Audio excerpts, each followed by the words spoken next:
ใช่ยังพี่แมวกินพี่แมวกินอาหารแล้วพี่แมวดิไหนพี่แมวกินข้าวแล้วหนูปิดฝาด้วยเสร็จแล้วปิดฝาด้วยเร็ว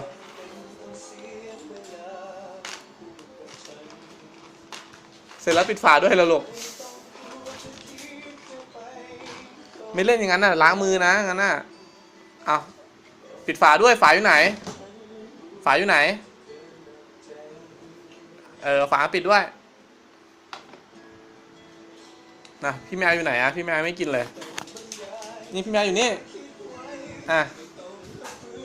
พี่แมวกินข้าวแล้วบอกเลยแมว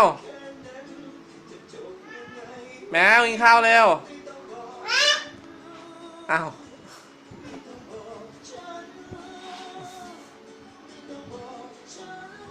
ป้อนเลยลูกป้อนให้แมวดิ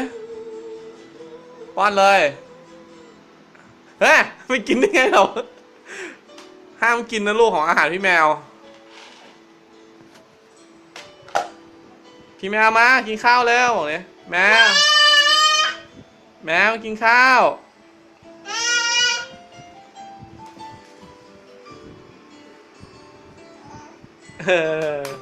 เก่งมากพอแล้ว